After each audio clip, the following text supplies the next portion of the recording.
Hello, welcome back to another episode of the BARROW Podcast.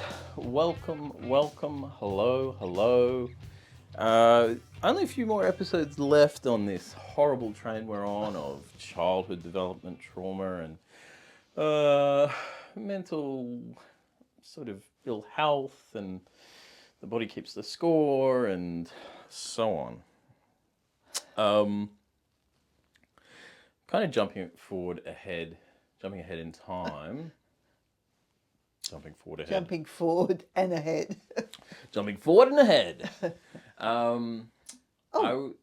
What's wrong? I'm so happy. I'm seeing.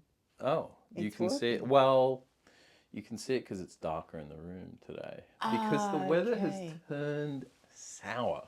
All of a sudden, like we went out for coffee It was this morning. early morning. Well, it was changing even then because I thought we'd probably sit outside, have a coffee. It's still a little cold. Ended up inside the cafe. Came home and we're just on the precipice of a storm. Kingsley was anticipating our arrival, laid out beautifully on the table on the front porch, and now he's indoors playing with his tennis ball. And yeah, it looks like we're gonna get hit by a storm. Imminently. Pretty soon. Which is funny because it's like there's been things in the sky today. The morning began with lovely balloons coming over the house. They always put me at ease. Yeah, I've said before they're very tranquil. And I think I said before that they're sort of old worldly. They're like elephants. They're slow moving. They remind you of another time. Yeah. Right. And that's what it's like when you're in them too. Time stands still.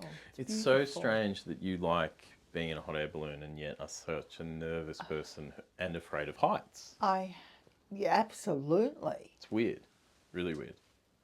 And to say that you feel safe in a basket underneath a big balloon beggars belief. Yeah, with a big flame shooting up into the middle of it. But I do. That's what woke us up this morning, was the sound of the flames being turned on. And it was almost right outside the window.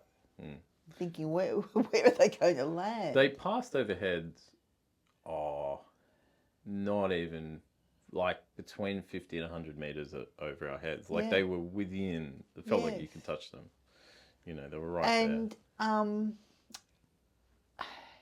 it was, to me, it was always a sign, like a good sign, a good omen. And they used to be a regular occurrence here.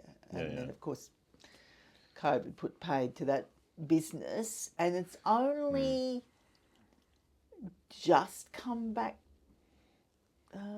this year. Yeah. And when I say only just, like,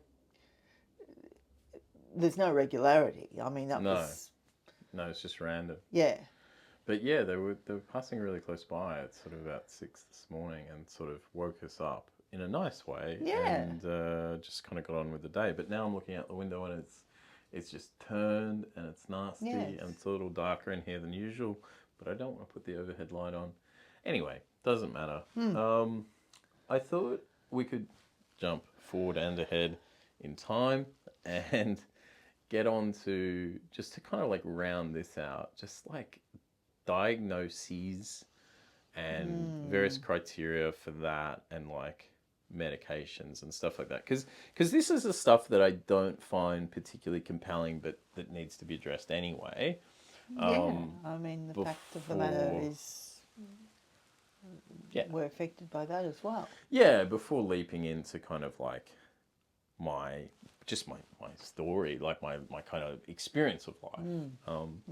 But yeah, like, because I ended up coming home in right at the end of 2020, and 2021 was, figuring out a diagnosis for me. And, like that whole year I was pretty much bedridden. Like I didn't leave my bedroom. And I was in some sort of like kind of catatonic, depressed state. I was trying to manage my relationship with alcohol. I was trying to like get it sort of out of my life more or less. And yeah. And from my perspective, do I just leave him alone? Do I wake him up at a certain time so he has a day? Like, you know. Yeah. It was sort of eggshells for a while. Yeah, absolutely. So I ended up being diagnosed with, and again, like we've already gone through this, the body keeps the score, and to say that, you know, a diagnosis and a label is, you know, a useful framework to figuring things out, but, you know, for me, from my perspective, that's all, and medication also a useful way to create a foundation. Yeah. But don't want to go too far down that rabbit hole. But like my diagnoses were first complex PTSD, borderline personality disorder, and ADHD, attention deficit hyperactivity disorder. And the medications that I've been prescribed have been SSRIs, so antidepressants, at a really high dosage for a long time. I was basically like a zombie from those. Yeah. And then later being prescribed dexamphetamines for treating the ADHD symptoms. And it's been kind of an ongoing figuring out of those. Fortunately, the medications I've taken have been more or less reasonable fits for me straight off the bat. There hasn't been too much like figuring meds out. Yeah. But certainly there's been a lot of figuring out dosages and questioning the side effects. So yeah, that's that. Yeah. And the main takeaway from that in terms of working things out is that you felt a certain calming down, but that also brought a numbness. Mm-hmm. Yeah, absolutely. Which you wondered about in relation to your writing, your creativity. Yeah. Yeah. Yeah, basically, just, you know, I was dysfunctional in one way and then I was dysfunctional in a different way. Yeah. And that's quite scary. But for the purposes of today, maybe do you want to talk about like, I don't know, processing this stuff in a more general way? Like, yeah, talking in relation to the body keeps a score, we know full well that a label, a diagnosis is not the be-all and end-all. Yeah, for sure. It's part of it. But also there's, well, in my mind, there to use the word comfort's the wrong word, but... I know what you mean. Oh, it brings some understanding. Yeah. Oh, right. So let me look at those symptoms. Mm-hmm. Yes, that is me. Mm-hmm. Sure, go back and work out why. Yeah. So, do you know what I'm saying? Yeah. There's a reason. It gives you a reason. It makes it real, and it also makes it quite serious. Like yes. So at the same time. So I had like several stages of reactions, and it's almost like stages of grief in a way. Yes. Like yes. When I was because you definitely do not want to be pigeonholed or labelled. No, I have this aversion to that generally. Yeah. You know, I find it really oppressive. Yes. But certainly, like being given a diagnosis was really horrifying. Like it was scary for people to start applying terms to me. That felt really invasive and ugly. But then it made me feel like, oh, I really am a monster. I really am a nutcase. I really am, like, there is something actually wrong with me. Like, that was how I felt. And particularly when I got the borderline diagnosis, Yes. because the word borderline is such a pejorative term that I really just went, I remember like just sitting there thinking, oh, I'm actually a monster. I'm certifiable. Yeah. You know. In those terms, did you think, oh, well, that's that? Yep, pretty much. And it didn't make me feel like this could be overcome. It actually made me feel like, oh, you should kill yourself. Like, the best course of action is to do that. And I'd already had, we can talk about suicide in a bit, but like, I'd already had those tendencies. I'd made a suicide attempt before, and I was kind of like, oh no, you should do that because like you're defective. And so it's like an animal You saw it in those lines. You didn't see it as an explanation. Oh, I can take this and work with this. No, I felt like you saw it as a like a final. I saw it like, oh, you're contaminated, Yeah. and you don't want this disease to spread onto other people. Okay.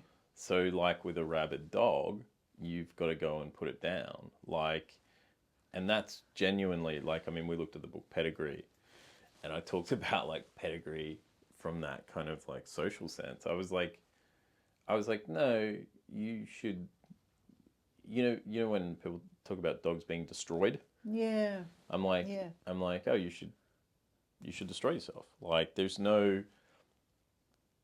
nothing redeemable now. Like, it's official. Yeah. How long did you grapple with that? Like a year. I mean, like the whole time that I was in that kind of, what was the term I used before? Catatonic state. And I was just in my bedroom for the best part of a year. Yeah, I was the whole time. I'm just like, I'm taking the meds and I'm trying to like put one foot in front of the other. Yeah, but but in the back of my mind, I'm like, but there's no outcome here. Like, am I really just delaying what I should do, which is to leave, you know, rather than be an inconvenience to other people and you know, like isn't that what I should do? So but what turned that around? What? Just time, maybe. Yeah. I mean, like, I don't know, just time.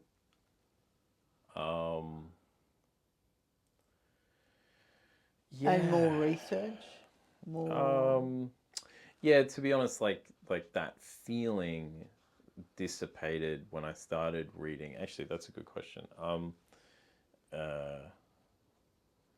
I started reading other people's stories. Yes. With that label, and they were so like mine. Right. Like, they were different because everybody's particulars are their own, but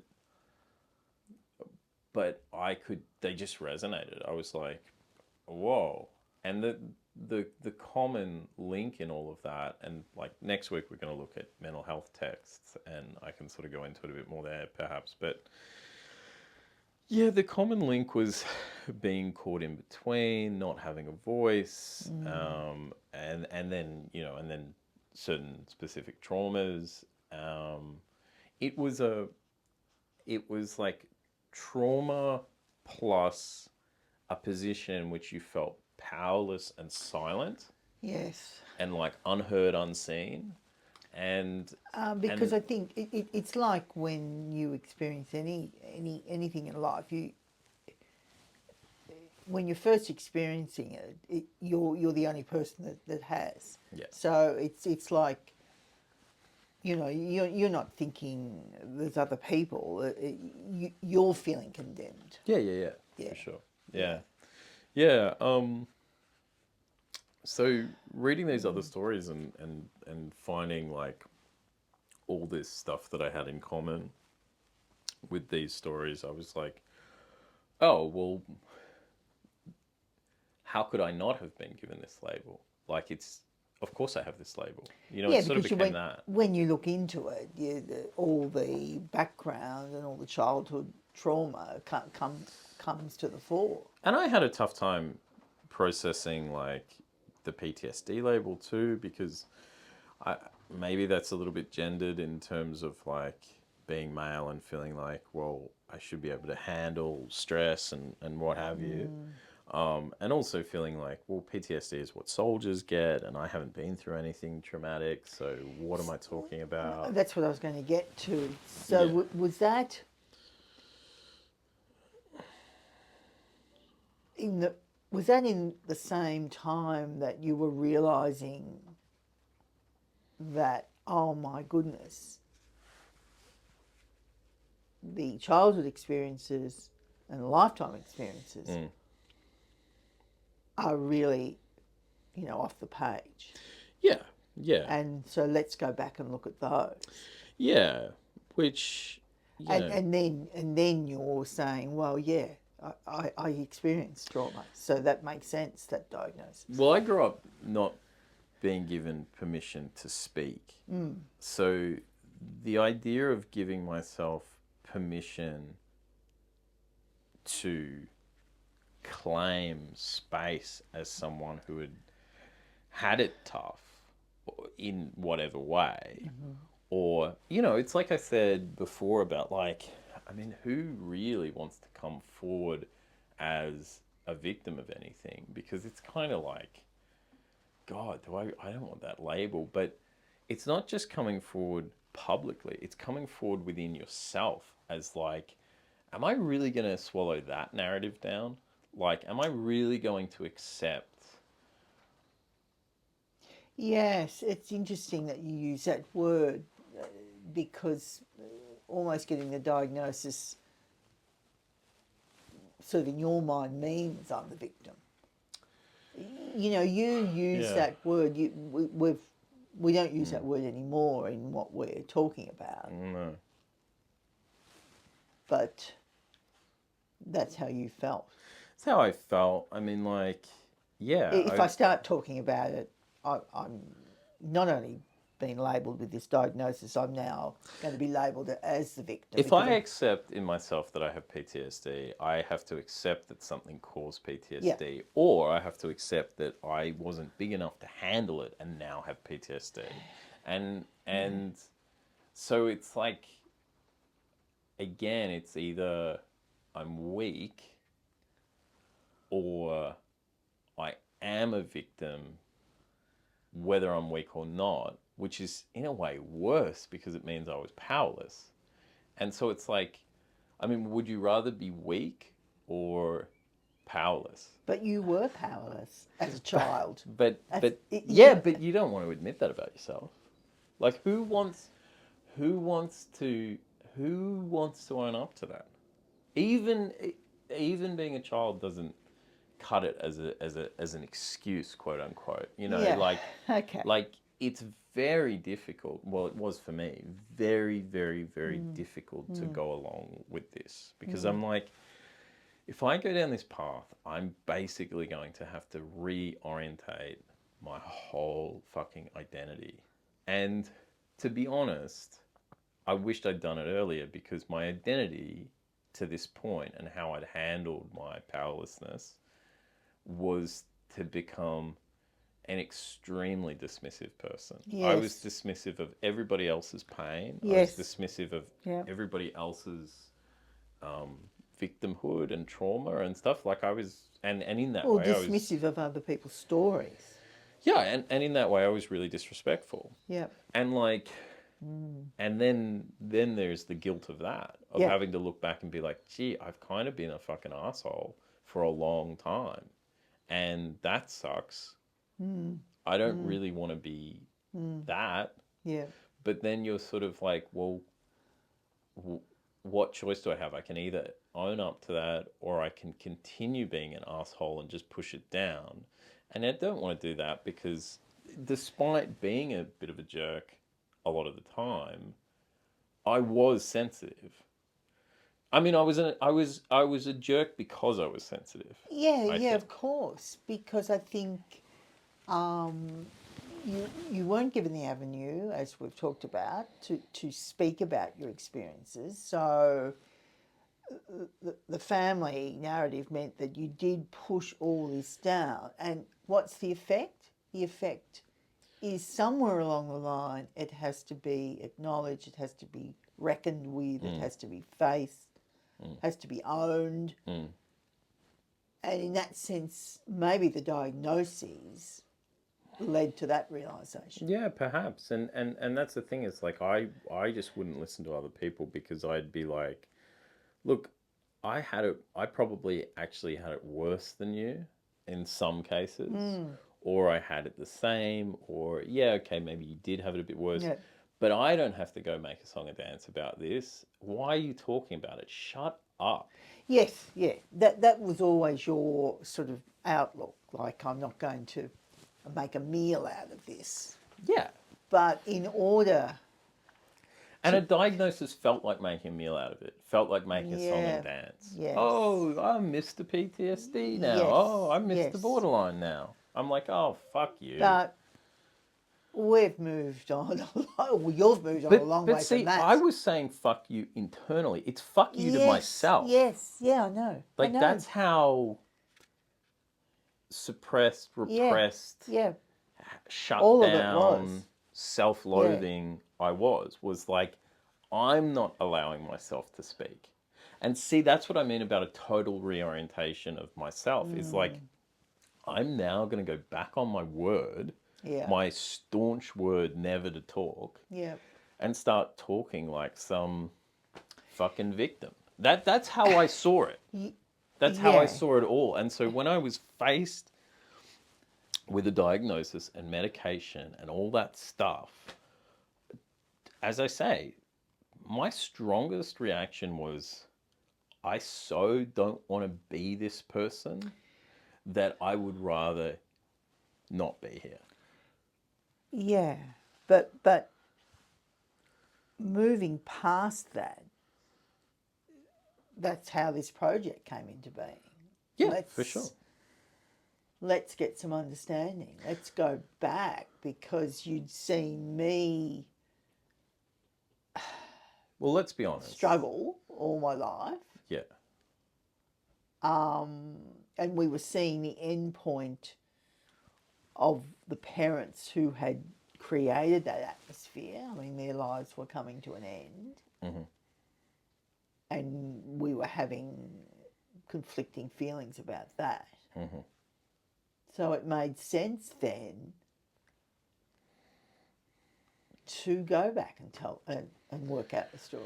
Yeah, and it felt like listening to other people, finally listening to other people and reading their stories and whatever, and being open to them, made me certain that I had a story of my own.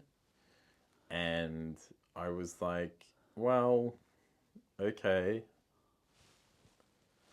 there's a story here, and I kind of just got interested in that. But certainly processing the reality, the new reality of, oh my God, I have a diagnosis and I'm someone who has to take pills, and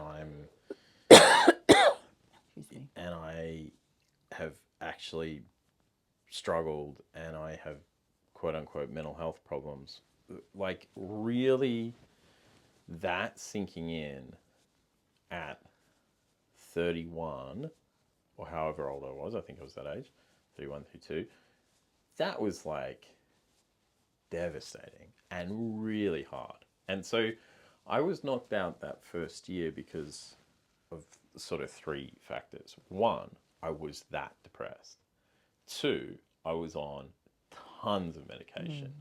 And 3, I was grappling with all this of like, I can't believe I'm this person. Yeah. So it was like a different depression that was another layer of depression. Yeah, sure. So disbelief, depression, disbelief, and medication.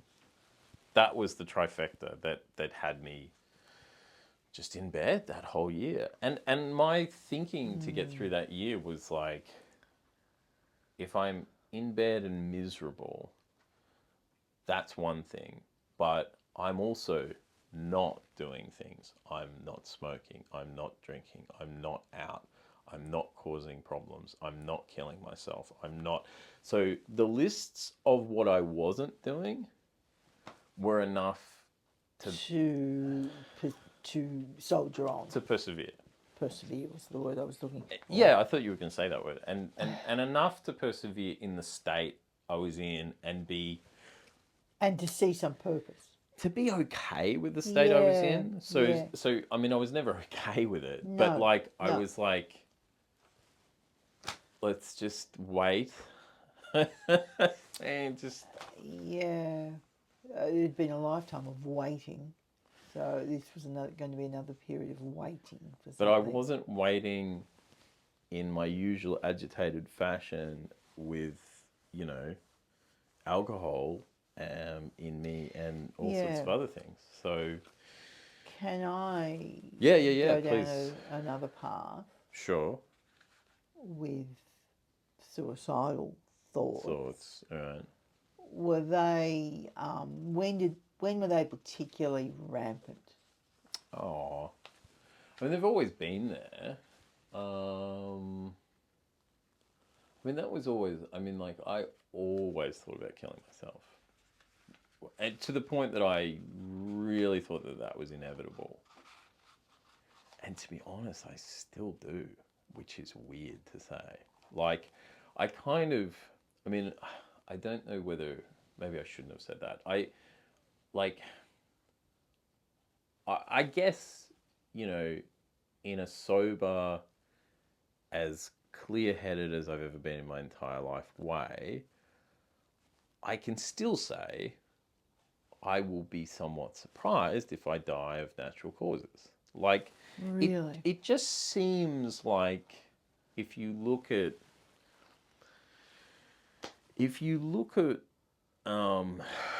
statistics and you look at I see, because I don't want to come across as like defeated or fatalistic, but it's just like, I don't know, like those things really do come back, and like people who struggle with them for a long time, I mean, often you just end up, that's what happens, like, and it's sort of like, like, because I guess I live now with a new terror, which is a kind of like a mental relapse. That's what I fear. I'm like very scared that there'll be an event. Okay, you know what it's like?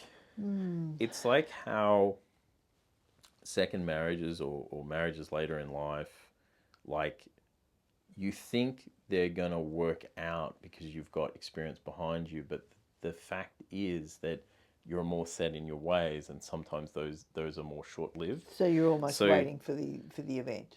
So, well, no, not that so much, but like that too, but sort of like you would think if I relapsed and I went downhill mentally again, that, well, I've been through this before, so I'm resilient. But it's like, I actually think it's the opposite, where it's like, oh man, I've been here before. This is a fucking nightmare. How many more times is this going to happen? So you're actually more susceptible. Right. That's my take on it. No, I understand that. But did you have those? Have you always thought that way, even at the peak of your creativity and at the peak of working in a maniacal kind of way? Oh yeah. Which fed the creativity. but there was a certain madness in that. Oh, yeah. Solitary person, writing, working all hours, drinking, whatever. Yeah. Oh, well, see, that's the thing. It's like I wasn't thinking about doing this on this episode. I was going to talk about no. But the stuff you were talking about, like that period when I was like working a lot and I was really having what now I can see were like proper manic and paranoid episodes. Yeah, like I mean, I was particularly susceptible. I mean, like that's when I made a couple attempts, and it's like you're just bouncing off the walls. It's like in a way, it's almost like no, this sounds wrong, but it's almost like another activity. It's like, well, you're not present. It's sort of an out of body. No, I would get like fixated on it, like how to do it properly, and like this is what I'm gonna do, and like setting it all up to do, and sort of like like it's another task. Like I'll just get my manuscript sorted and then I'll kill myself. Like that's what I'm gonna do tonight. Like, you know, like and now I think back on that and I'm like, that doesn't even make fucking sense. And it's like, it made complete sense at the time. Yeah, sure. I look at it now and I'm like, that's nuts. Yeah. Like I don't get it. Yeah. But why so it's hard to reflect on it. Yeah, why I asked though, you know, you were saying as soon as you got the diagnoses, you almost, well, what's the point? You know. Yeah, that was kind of like a despair. I mean, look, I guess what are you asking? Like, have I always had suicidal thoughts? Like, the answer to that is yes. I don't know what to say except yes. I don't think about it now. I only think about it now in what I first said which was like, look, I can't say I see it as being something that won't happen. Like, do you know, like I just don't. I think it would be kind of in the way that like if you're an addict or something, like just thinking I don't need support, I'm good. I'll never. There's an inevitability. You know, it's like well, that's not. It's not. That's not. That's not going to to work. like that. Like, yeah. So in that sense, I'm always like, I mean, that's definitely on the cards. Like, but I don't think about it. I don't wake up and think, God, I hate myself. I want to kill myself today. Whereas, for about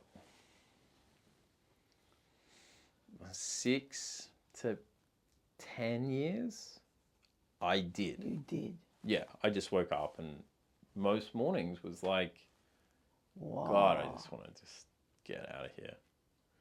And often, and what's sort of hard to, I guess, make sense of is that often that wasn't even, I wasn't even upset.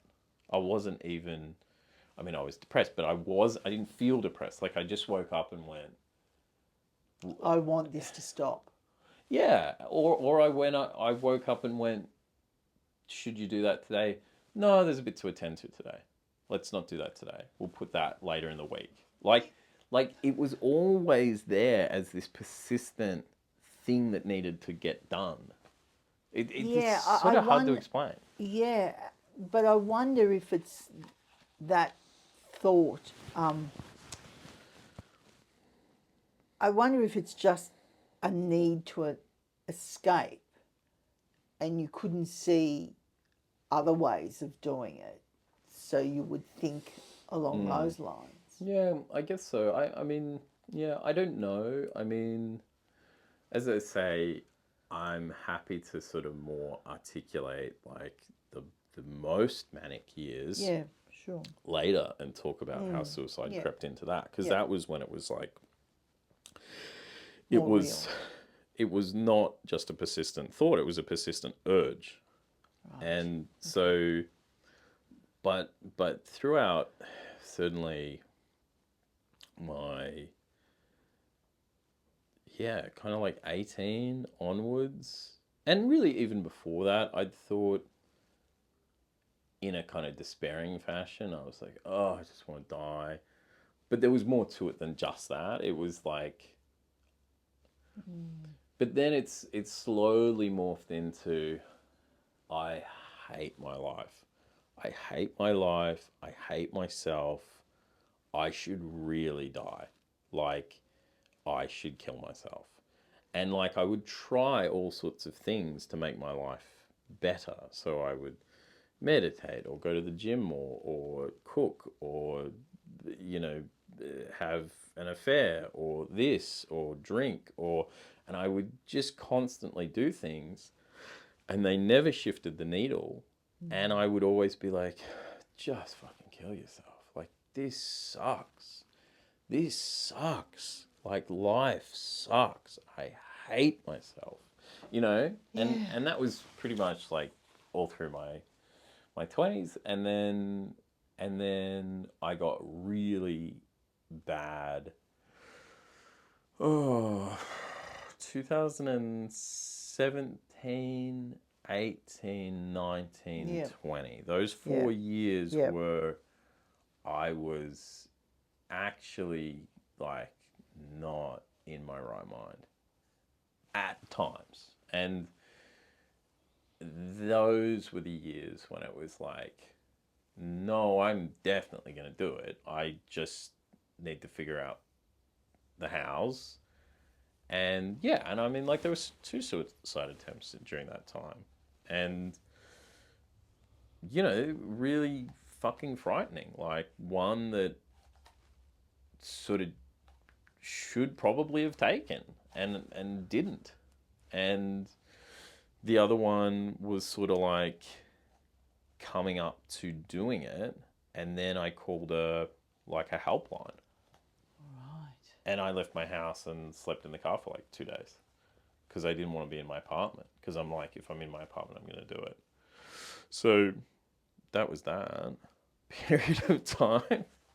I mean, like, it's always been there. It's like, and I feel, this is why I say, this is why I don't put it out of the realms of possibility later in life, is because I'm like, I feel very lucky to have quite literally slipped the noose. And I'm like, wow, like, I've been flirting with this thing my whole life. And also, like, one of the reasons I don't love talking about it, I suppose, is that it sounds so callous, ungrateful, like, who gives a shit? Like, it sounds like I don't think life's important. I do, and I value my life, despite having said everything that I've said. And it also sounds like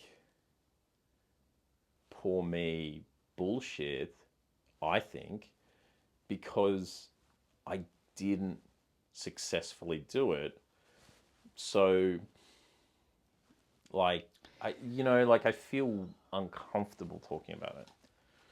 Yeah, and I don't want to go on with but that. This will be on the internet forever now, so that's fine. That's fine. No, I'm also, like, it has to be talked about. Yeah. Like, you wanted to talk about it, it's fine. But I really think it's got its roots in,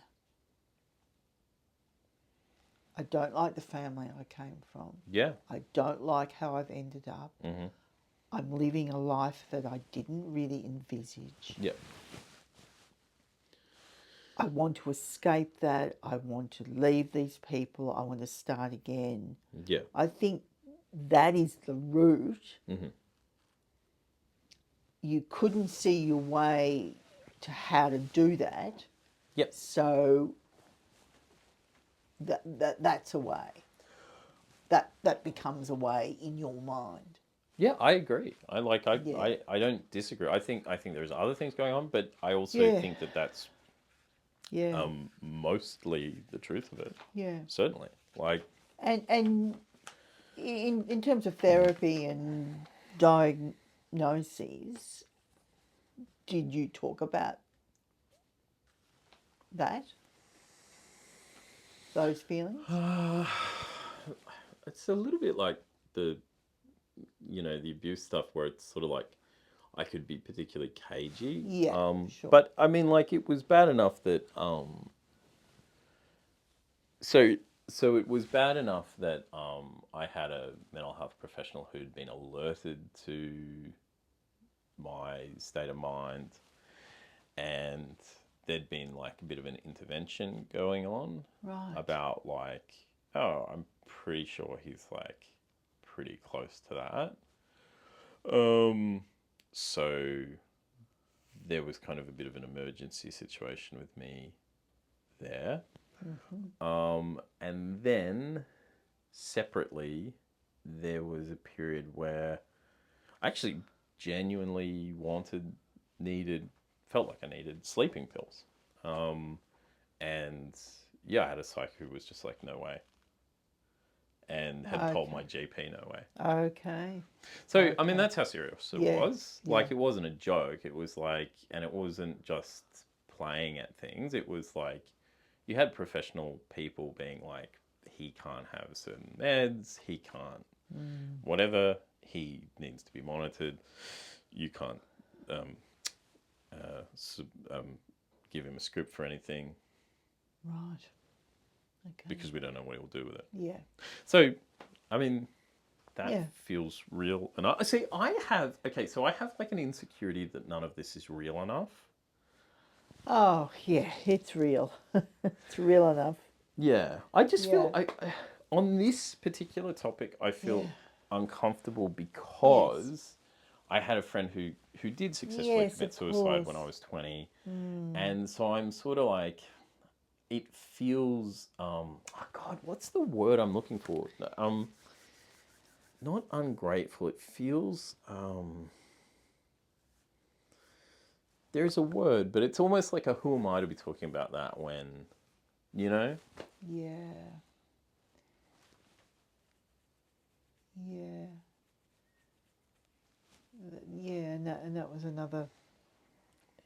well, that was another horrible incident. Incredible moment, Yeah. But yeah, I guess I have a kind of a imposter syndrome almost about this. Yeah, sure. Like it's not hellish enough for me to actually do it. Dare broach the subject, you know? Like, yeah, sure. Feel underqualified or something. Yeah. Which is ridiculous. I mean, like, that's silly. Because your experiences are your own, yeah. But, you know, my discomfort on this is probably a good thing. It probably signals something. So, well, I was going to ask you. You went through similar processes in as much as you never received an official diagnosis, but you did start medications, and obviously this whole project has been not at my behest, but like I sort of hustled you into this. And as I was saying about getting a diagnosis, it's like suddenly things are very serious and real. Like, what was your experience of that? Was it similar? Well, first of all, I started seeing a psychologist, and you talked about this in terms of therapy. You only sort of tell certain things because you're sort of expecting them just to work it all out. And I can look back now and say, I mean, she was fantastic. Look back now and see the sham of all of that, because I didn't really delve into anything. I was still rah-ing about the family. You were still upholding your narrative, and you were sort of what I said before of like almost playing like a keepings off with the therapist. Yes. Which is what people do this. Yeah, and it's so stupid. You know, she had talked about medication. Oh, no, I don't need medication. I know my own mind. To quote a famous person, I know my own mind, you know, we're just having this little talk here. Then COVID came along, and I'd started to have some awakenings anyway. And I think I then had some sessions with her just over the phone. Sure. And she was blown away because I was now talking like a different person. And I said, yeah, I'm thinking medication might be the way to go. And she recommended a certain psychiatrist who she'd worked with, and I got in to see her. Yeah. And straight away, there's more honesty. There's more honesty in what I'm talking about. Yeah. Straight away, she's identifying things. Yeah. And yes, look, she was loath to, write out a diagnosis at my age, but the medication was significant in and of itself. Yeah. I was already on a little sort of antidepressant. My GP had finally given in when I said, look, I'm handling my son's mental health. My mother's passed away, and he for the first time in his life quickly wrote a script for an SSRI. Yeah.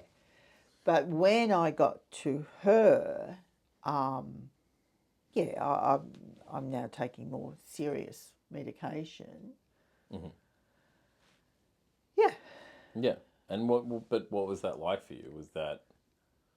Well, I had moved. I just had moved to being, there's no problem here, to, this is my family experience.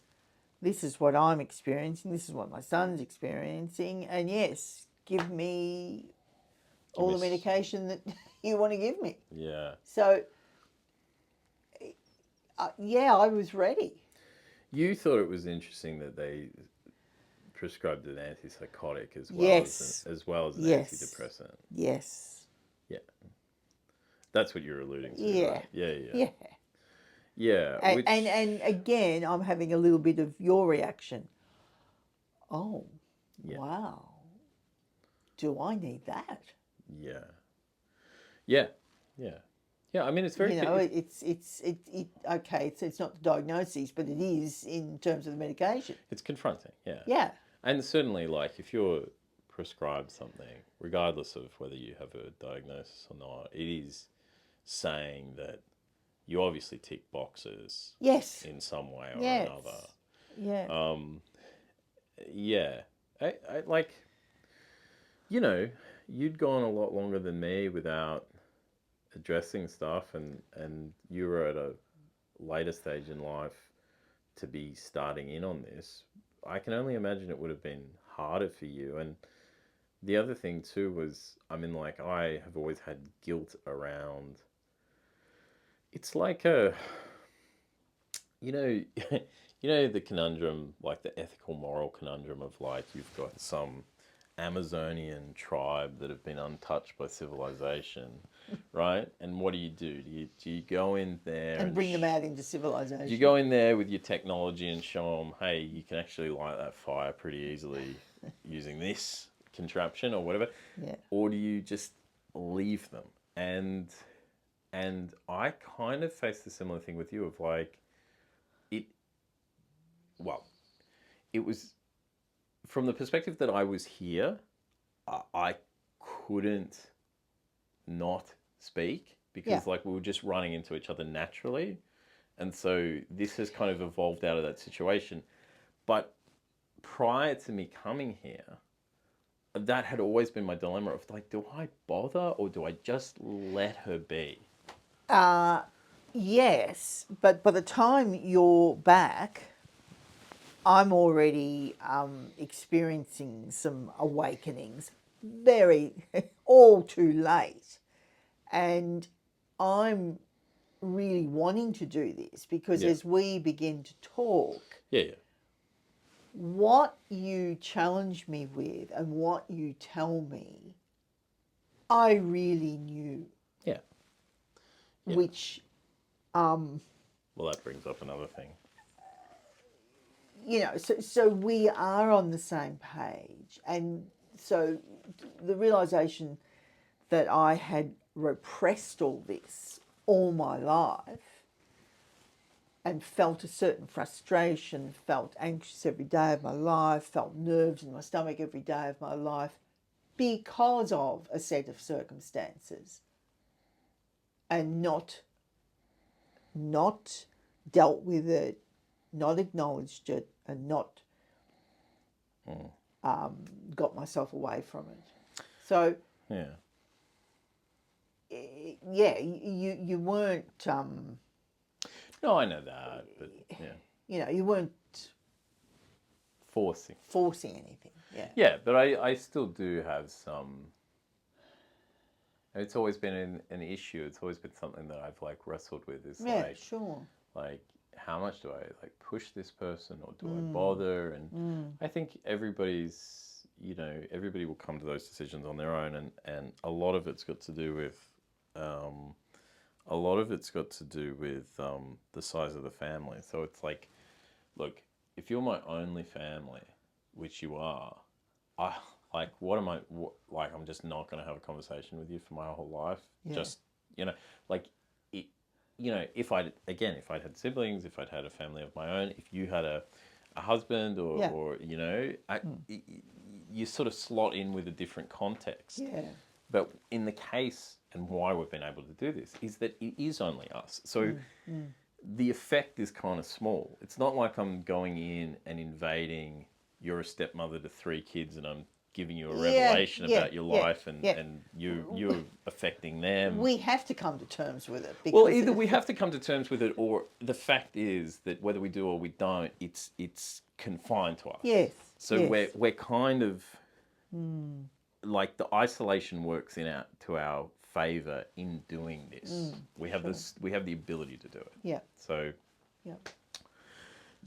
there were some other things, but maybe we'll touch upon the next one. We're going to look at textbooks that we came across in the process of being given diagnoses and starting medication, and getting into that, as well as maybe some sort of like barriers to entry there, and kind of rounding off this whole period on trauma and mental health and all that before we move, forward and ahead? Forward and ahead. All right. Give us a follow on Spotify or Apple Podcasts, and if you've got a minute to do so, give us a rating and review. It really helps the algorithm find us. And we'll see you next week. Bye.